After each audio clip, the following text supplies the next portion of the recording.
नित्या ने फ़ोन पर अपने आने और मेरे यहाँ रुकने की खबर सुनाई तो खुशी के मारे गुब्बारे की तरह फूल उठी। पर फ़ोन रखकर सारी स्थिति पर विचार किया तो खुशी का गुब्बारा 1 सेकंड में पिचक कर हवा से झूल गया। नित्या हमारी प्रिंसिपल मैम की बेटी थी और क्लास की मॉनिटर भी। उसकी चाल ढाल, खान पान, बोलने आदि हर अंदाज में संप्रदात वर्ग की छाप स्पष्ट नजर आती थी। लड़कियों के बीच हम हमेशा कौतूहल और चर्चा का विषय रहती थी। कपड़ों की क्रीज को देखो, तलवार की धार की तरह पैनी, हाथ फिराओ तो उंगली कट जाए, जूतों की चमक ऐसी कि मुंह देखकर कंघी कर लो। अरे मैंने तो सुना है घर में समय की इतनी पाबंदी है कि आसपास के लोग इसके कार्यकलापों को देखकर अपनी घड़ियां मिलाते हैं। घर में खाने पीने, उठने बैठने, सोने के अलावा किसी बात पर इतना मुस्कुराना है, उसके भी नियम बने हुए हैं। उसका कुक कह रहा था कि उसका बस चले तो ये रोटी भी छुरी कांटे से काट कर खाए। जितने मुंह उतनी बातें। अपनी माँ की ही तरह बेहद अकड़, चुस्त और अनुशासन प्रिय नित्या से क्लास की सारी लड़कियां खौफ भी खाती थीं और उनकी दोस्ती के लिए लालायित भी रहती थी। पढ़ाई में अच्छी होने के कारण मैं उसकी गुड लिस्ट में आती थी। अलग अलग कॉलेजों में चले जाने के बाद भी सोशल साइट पर हमारा संपर्क बना रहा। मैं अपने आप को बहुत खुशकिस्मत मानती थी कि वह मुझे इस लायक समझती है कि औपचारिक हाय हेलो की सही, पर उसके मुझे संपर्क बनाए रखा, यहाँ तक कि अपनी शादी में भी आमंत्रित किया। यह अलग बात है कि मैं जा नहीं पाई। सूत्रों से ज्ञात हुआ कि उसकी शादी किसी आर्मी ऑफिसर से हुई थी।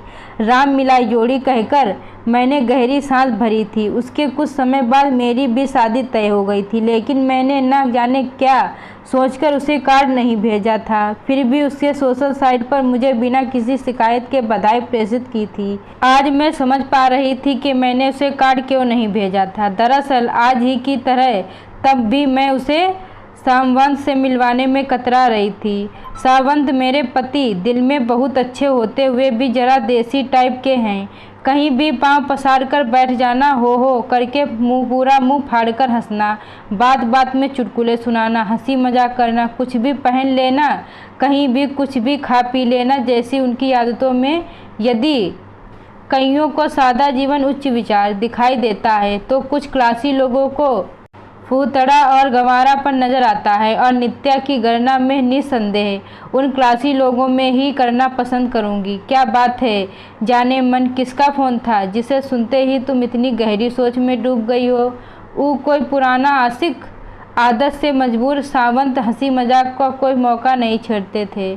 उन्हें ऑफिस जाने के लिए तैयार देख मैंने उनका ऊपर से नीचे तक निरीक्षण किया। यह क्या, चप्पल पहनकर ऑफिस जा रहे हैं? हाँ तो क्या हुआ, नई है, अभी पिछले महीने ही तो खरीदी है, याद है ना? पूरे 700 रुपये की आई थी। पर है तो चप्पल ही ना, कम से कम ऑफिस तो जूते पहनकर जाया कीजिए। सावंत बदलते चले गए तो मैं फिर सोच में डूब गई। अब ऐसे कैसे इन्हें नित्या से मिलवाऊंगी? मैं कसमसा रही थी। आप अगले सप्ताह यही हैं या कहीं टूर पर जा रहे हैं? मैंने स्वर को भरसकर कोमल बनाते हुए पूछा। उम्मीद थी शायद वे टूर पर हो। यही हूँ। कुछ काम है? नहीं, दरअसल मेरी सहेली नित्या यहाँ किसी शादी में भाग लेने आ रही है, हमारे यहाँ ही रुकेगी। मेरे मुंह की सच्चाई निकल ही गई। ओह, तो इसीलिए परेशान हो रही हो कि उसे लेने कौन जाएगा? आप भगत कौन करेगा? अरे बाबा, मैं सब संभाल लूँगा, तुम बस लिस्ट बनाकर दे दो कि क्या क्या लाना है और क्या क्या काम है। अपने सहज निश्चल स्वभाव के वशीभूत सावंत एकदम बोल उठे तो मैं मन ही मन पानी पानी हो गई। कितना सरल और सहयोग मन के है इनका, और मैं ऐसे पति पर गर्व करने की बजाय लज्जित हो रही हूँ। सावंत को विदा करके भी मन चिंता मुक्त नहीं हो पाया था। इतने संप्रभात परिवार की नित्या यदि मुझे अपनी मेजबानी का अवसर दे रही है तो मुझे भी उसकी अपेक्षाओं पर खरा उतरना चाहिए। नियत दिन संवाद के संग धड़कने दिल में से उसे लेने एयरपोर्ट पहुंची थी। आंखों पर महंगे सनग्लासेस, चुस्त जींस, कटे लहराते बाल, बड़ा सा महंगा हैंडबैग और ऊंची हील में ठसक से आती नित्या को मैंने दूर से ही पहचान लिया था। धन्यवाद सोशल साइट्स का, ये तो जन्म से पिछड़ों को भी मिला देते हैं। फिर हम तो पूरे स्कूल लाइफ साथ बिताकर जुदा हुई थी। मैंने नित्या की ओर इशारा करके हाथ हिलाया तो साथ आते सावंत हैरानी से आंखें फाड़े उस ओर देखने लगे। मेरा दिल यह सोचकर एक बार फिर धक धक करने लगा कि नित्या जाने क्या इंप्रेशन लेकर लौटने वाली है। खैर रास्ता आराम से गुजरा। ड्राइविंग करते सावंत नित्या को रास्ते में आने वाले प्रसिद्ध स्थलों के बारे में बताते रहे और वह भी पूरी रुचि से उनकी संबंधित सवाल जवाब करती रही। सावंत का सामान्य ज्ञान देखकर मैं स्वयं हैरान थी। इतनी जानकारी तो मुझे भी नहीं थी। मेजर साहब नहीं आए, वे आते तो हमें और भी अच्छा लगता। मैंने शिष्टाचारवश कहा। अशोक ज़्यादातर ड्यूटी पर ही तैनात रहते हैं, सारे सोशल ऑब्लिगेंस मुझे ही निभाने होते हैं। अब यह भी तो ससुराल की ही शादी है। मेरे सास ससुर तो 4 दिन पहले ही पहुंच चुके हैं, पर मैंने कह दिया था कि मैं तो सेम डे ही पहुंचूंगी और रहूंगी भी अपनी फ्रेंड के यहाँ। मुझे भीड़ भाड़ से घुटन होती है और शादी के बाद आराम से 3-4 दिन दिल्ली भ्रमण करके ही लौटूंगी। मैंने मन ही मन ये 3-4 दिन सकुशल निकाल जाने की प्रार्थना की। 2 दिन के प्रवास में ही मैंने देख लिया कि शादी के बाद नित्या में यदि कोई परिवर्तन आया तो वह यह है कि वह पहले से ज़्यादा स्मार्ट और सलीकेदार हो गई थी। छोटे से वाक्य में ढेर सारे अंग्रेजी शब्द, सदा हुआ उच्चारण, सीधा स्वर, नपी तुली मुस्कुराहट, निसंदेह खाना पीना उसके व्यक्तित्व के चारों ओर एक प्रभावी ऑरा बना रहे थे। मैं फिर से उसके सम्मोहन में डूबने ही लगी थी कि सावंत के ठहाके की आवाज़ से चौंक उठी। वे दोस्त से मोबाइल पर संबंध स्वर में बतिया रहे थे। अबे तू घर पर तो आ, तुझे मेरी पसंद का ठेठ देसी खाना अपने हाथों से बनाकर खिलाता हूँ। हाँ दिल्ली भी घुमा दूंगा। फ़ोन बंद करने से हमारी ओर पलटे। क्या संयोग है, मेरा भी स्कूल का दोस्त मुझसे मिलने और दिल्ली घूमने आ रहा है। नित्या जी, अपनी सहेली के हाथ का बना सोफिस्टिकेटेड फूड आपने बहुत खा लिया। अब आज शाम से आप मेरे हाथ के बने ठेठ देसी व्यंजनों का लुत्फ उठाएंगी। डिनर में संवत ने पूरे योग से बनाया हुआ बाजरे का खिचड़ा घी गुड़ की डलिया से सजाकर परोसा तो उनका दोस्त थाली पर टूट पड़ा। नित्या ने नजाकत से घी अलग करते हुए अपने चम्मच से खिचड़ा भरना चाहा तो संवत ने टोक दिया। नित्या जी, देसी खाना देसी तरीके से खाएं, जाने पर यह स्वाद देता है। कहते हुए वे हाथ से घी गुड़ मिलाकर गरम गरम कौर गले के नीचे उतारने लगे। मेरे आश्चर्य का ठिकाना न रहा जब मैंने नित्या को भी तत्परता से उसका अनुसरण करते देखा। उत्साही संवाद उसे हाथ से खाने के फायदे गिनाने लगे। हाथ से खाने से सबसे बड़ा फायदा तो यह है कि हमें भोजन की मिजाज का पता चलता है कि गर्म है या ठंडा, सख्त है या नरम हूँ। यह तो नित्या ने असहमति से गर्दन हिलाते हुए अगला कौर हाथ द्वारा मुंह तक पहुँचाया। उसे यह सब एक खेल की तरह लग रहा था। दूसरे या भी आपको इस स्वाद ज़्यादा आएगा, पता है क्यों? नित्या ने कौतूहलवश पूछा। क्योंकि उससे बनाने वाले का प्यार और अपनापन सीधे उसके दिल तक पहुंचता है। और कटलेरी से खाते हैं तब? नित्या ने उत्सुकता से पूछा। तो प्यार कटहेली में ही अटक जाता है। कहते हुए आदत अनुसार संवाद का पूरा मुंह खोलकर हो हंसने लगे। उनके दोस्त ने भी उसका पूरा साथ दिया। मैंने अचकचाकर नित्या की ओर ताका तो देखा उसके होठों पर भी हंसी खिल उठी थी। पहली बार मैं उसे इस तरह खुलकर हंसता देख रही थी। यह हंसी अब तक कहाँ दबा रखी थी।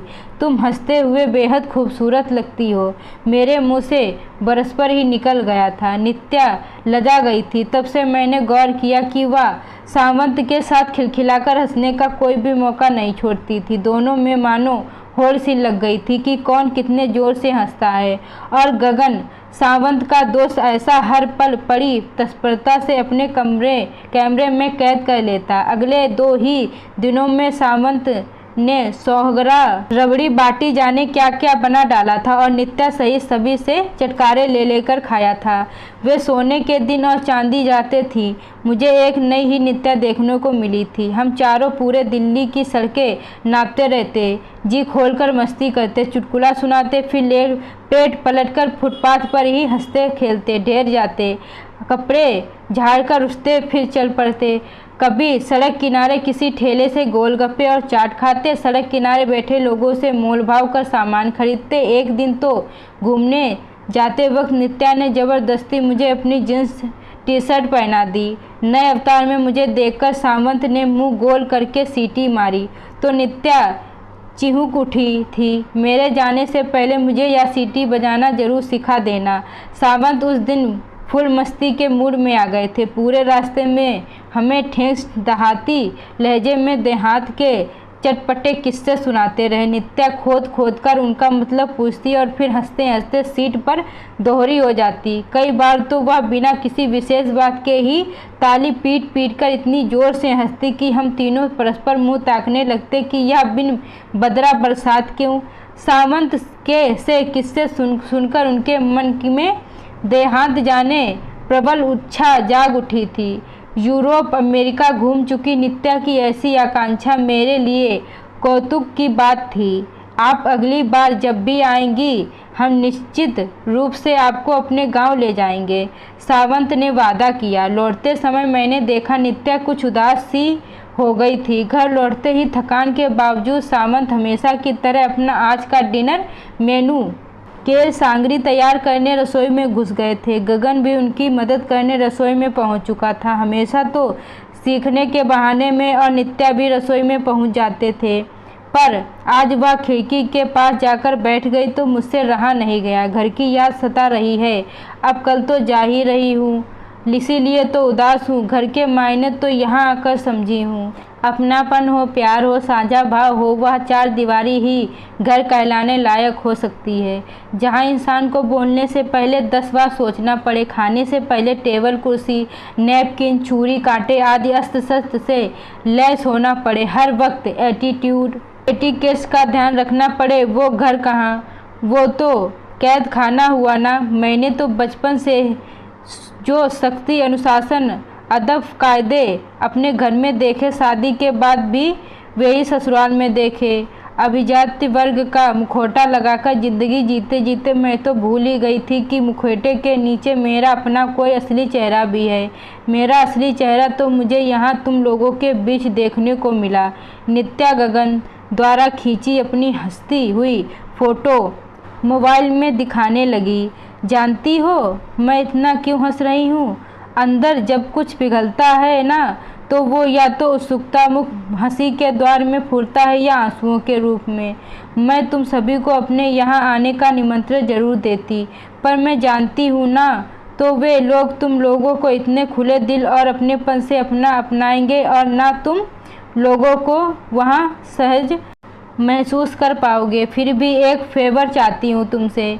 उसने मेरा हाथ पकड़ा तो मैंने सहमति से सिर हिला दिया। साल में एक बार मुझे यहाँ आने की इजाज़त दोगी? यहाँ से कुछ ताज़ी सांसें भरकर लौटूंगी तो उस घुटन भरे माहौल में जीना आसान हो जाएगा। अपनी बात समाप्त करते करते नित्या की आंखें छलक उठी थी। आज शायद अंदर का लावा आंसुओं के रूप में फूट पड़ा था।